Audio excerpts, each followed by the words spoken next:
好，那我们接下来呢，我们来做牛舌饼皮的部分，因为我们要先把它打成团之后，让它稍微醒面一下，哈。那其实我们今天做的制程都非常简单，我们把所有的食材呢，就丢到搅拌缸里面，干性材料呢，哈，我们都全部都下进去，哈。我们留的就是说水分的部分，待会我们最后再做调整。那记得一件事情哦，有粉的部分呢，我们在搅拌的时候就是比较低速搅拌。有机器的话，如果没有的话，其实你就从头到尾就是一只手来做把搅拌就行了哈。哦，粉、油、糖这3样东西把它做均匀的混合。化学水的部分呢，哈，正常来讲的话，我们都这样倒下去是没问题的。那我稍微才留1大匙的部分来做一个调整。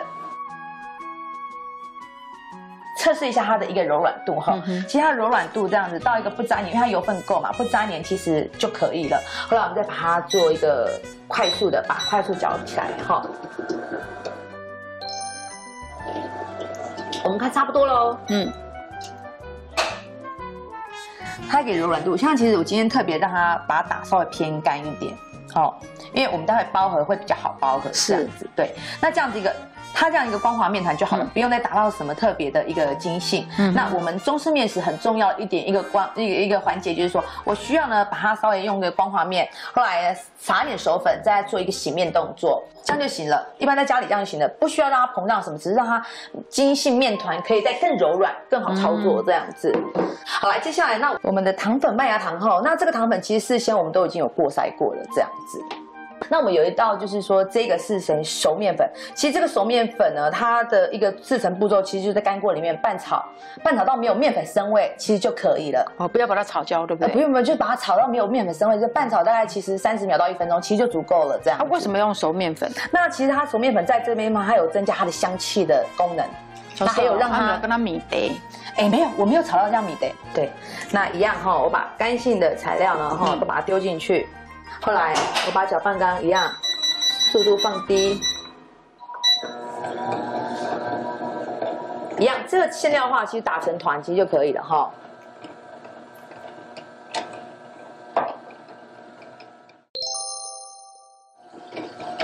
好，来，我们其实麦芽糖把它稍微柔和起来就好了。哦，对，好来。那其实可以了，我们待会呢来做最后做一个手拌柔和的动作好了。我刚刚有特别提到说，我留了一些黑白芝麻，我们可以做双重口味的部分。其实大概抓取一半起来哈，后来留的一半呢，我们来做芝麻口味的。对，就是把芝麻混拌进去下来，麻烦和机器来再帮我们运作一下这样子哈。如果觉得说这期还不需要机器的话，可以手拌拌也都是可以的。今天我们做这样量，其实就是居家的量，其实还蛮好操作的。好，那我们接下来呢，刚刚稍微做洗面的动作的面团呢，我们就可以把它做分割。那我旁边呢准备了一个手粉的哈，手粉呢就是我随时觉得有一点点黏的话，我可以轻轻的薄粉把它撒到桌面上哈，那不要多。那其实刚刚这个面团呢拿起来之后，你不要再特地的把它再做整压整形的，就让它形成这个面筋。我就平均做3等份，一团面团呢，待会把它做成分割10颗，就是30颗。所以那我刚刚分了2个口味，所以我每一个都把它分成15。那我们先来做这个牛舌饼皮的部分，擀推的部分呢，其实这看似很简单，可是学生常常他们会觉得就是弄出一条蛇的样子，龙头蛇尾。其实这东西在掌心这个地方去慢慢的感受到说我的粗细度。后来我们分割简单，就这样子拉头尾对切。这样子，我是觉得是比较快速的，后来也比较比较均匀的。我用拿尺量老师有吗？像比如说菜刀上面还有什么尺寸啊？没有，我就有那个真正的那个铁尺啊。像这个只是一个暂时的记号，比如说我大概知道说，我刚刚这边比较稍微细一点，我就可以做一个分割哈。后来这样子一个剂子把它放旁边哦。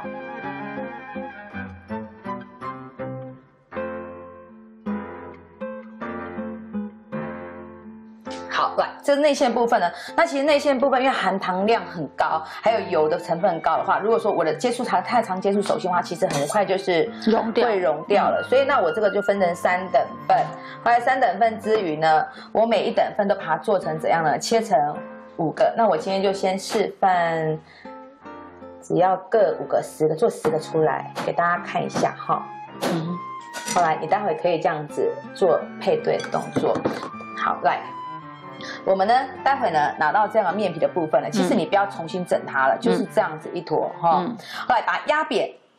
你也不要说特别怎么样，就这样子把刚刚我们切过来的整个呢，特别包进去。我会用我的大拇指跟食指呢，虎口去做收合。收合动作呢，一样，我的开口就在上面，这样放好。后来一样，老师我也来试看看哈。好，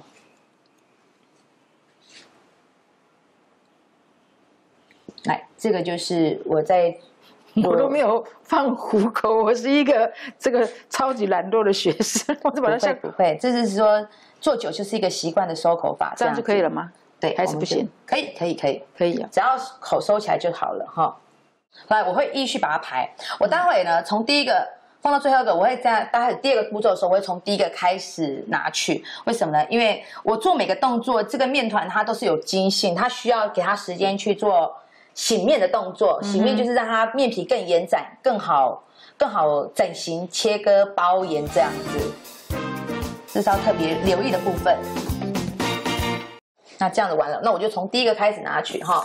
来，刀子没用到的话，我就先放在旁边。一样呢，我在做这个擀面的时候，我会把我的擀面棍呢稍微先刷一层的薄薄的粉，不用多，薄薄的就好了哈。我们来看一下哈，我的手呢，基本上我都会保持一只手是有压到粉，是比较粉尘的脏性的感觉。